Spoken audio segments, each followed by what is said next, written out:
The protection magic you've been taught is a sanitized version, and if you've ever felt like your wards don't hold or your banishings don't stick, it's because someone stripped out the part that actually works.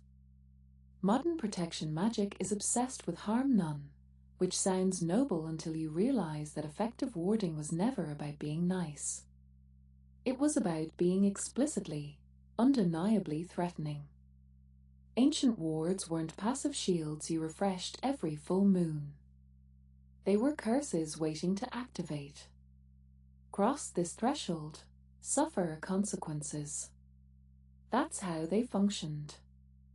There's a difference between a boundary and a threat, and it matters more than most practitioners want to admit. Boundaries rely on the other person respecting them. Threats don't. A boundary says, please don't enter my space. A threat says, enter and find out what happens. One requires cooperation. The other requires nothing but certainty. You've been taught to visualize white light and return energy to sender, but that's a 1970s invention, not traditional practice. It came out of Wicker's PR campaign to make witchcraft palatable to a culture that still remembered the trials. Real wards, the ones that lasted centuries on tombs and temples and doorways, were built on fear, pain, and the absolute certainty of retaliation. Because that's what actually makes something hesitate. Not your good intentions. Not your boundaries. The promise of consequence. The Greeks didn't play around. When they made a curse tablet, a cutter desmere, they weren't vague. They named you. Full name.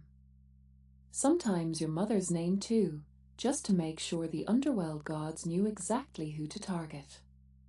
Then they described, in precise detail, what they wanted done to you. Bind their tongue. Twist their limbs. Make them forget their own arguments in court.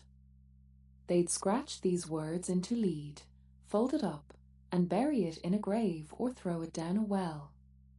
The words went into the ground with the dead, because that's where that kind of power lives.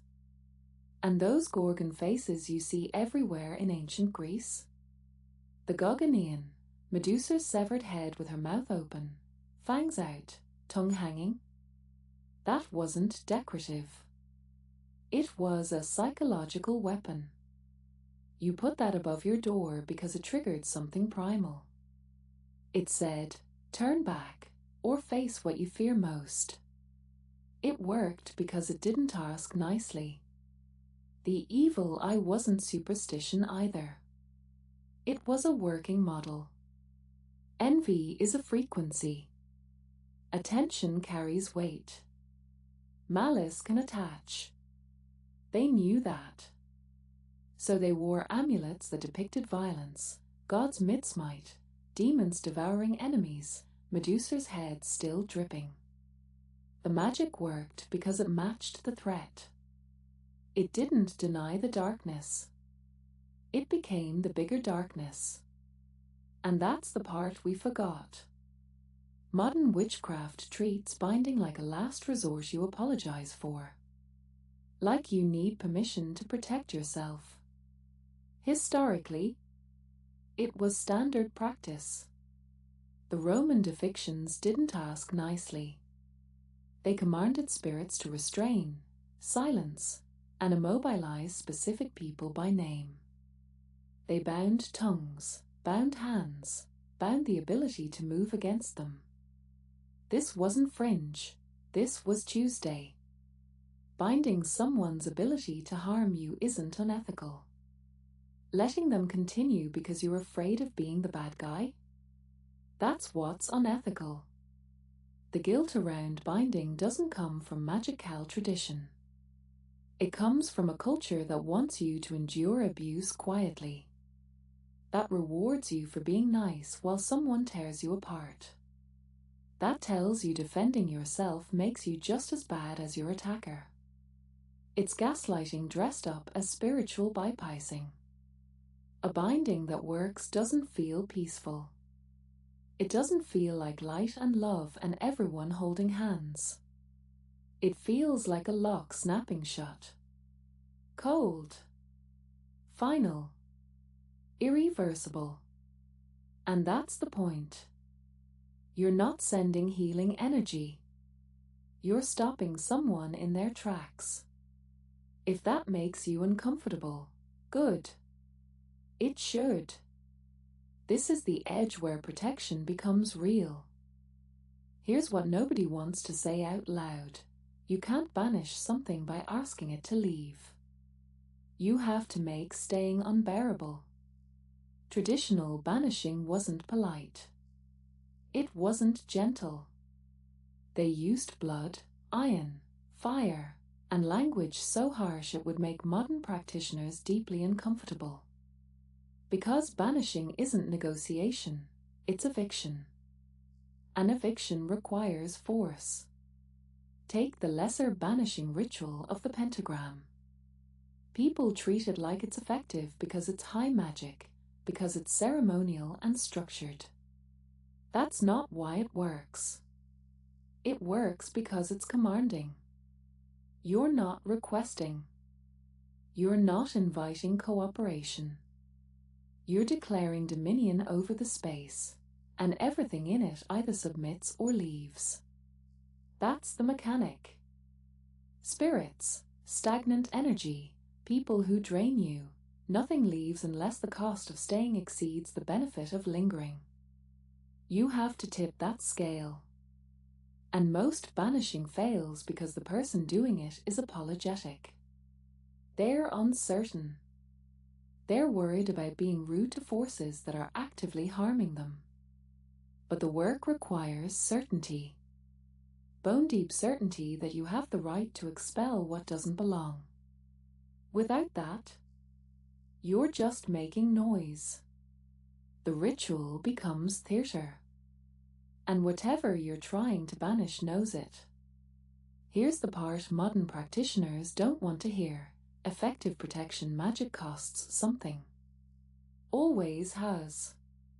The ancient world understood this instinctively. You didn't just draw a protective circle and call it done. You offered blood at the threshold. You poured libations for the spirits who guarded your door. You left coins, food, wine, tangible things that proved you were serious. Because magic that costs you nothing holds absolutely no weight. It's just theater. Contemporary practice tries to skip this entirely. We want protection without reciprocity. We want the gods and spirits to guard our homes, our bodies, our energy, and we offer them what, exactly? Good vibes? A pretty candle we got on sale? That's why your wards feel porous. That's why you're still exhausted after supposedly cleansing your space.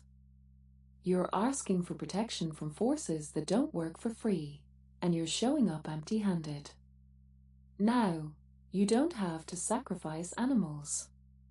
Let's be clear. But you do have to give something that matters. Time you'd rather spend scrolling. Energy you'd rather save. Something you actually want to keep. The cost is what makes it real. It's what transforms a wishful gesture into an actual boundary. Protection magic that asks nothing of you protects nothing. The spirits at the threshold can tell the difference between devotion and decoration, and honestly, so can you. So here's what actually works. Start with clarity, brutal, specific clarity. You need to know exactly what you're protecting and what you're willing to do to maintain that boundary. Not general vibes of safety. Not keeping negativity away. What are you keeping out? And what line are you drawing in the sand? Because vague intentions get vague results, and protective magic doesn't respond to wishful thinking. Use symbols and language that invoke consequence, not just deflection. Your wards shouldn't just say stay out, They should carry a threat. They should promise something sharp and immediate to anything that crosses them. Think less, please respect this boundary, and more, enter at your own risk. This isn't about being edgy. It's about being clear that your threshold has teeth. Reinforce everything with physical acts. Bury something at your threshold. Mark your doorways with intent.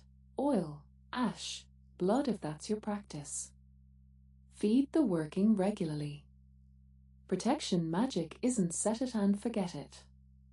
It's a living relationship with the boundary you're maintaining, and it needs tending like anything else that's real. And here's the part nobody wants to hear. Stop treating protection magic like it's supposed to feel gentle. It should feel like a blade unsheathed. The most effective protective magic is the kind that makes you slightly uncomfortable, because it's real, and real things have edges. If your wards feel cozy and soft, they're probably not holding anything back. Real protection magic isn't about light and love, it's about becoming the thing nothing wants to cross. And once you understand that, you can't go back to drawing circles and salt and hoping for the best. Follow Blackfire Atelier. I'll see you in the shadows.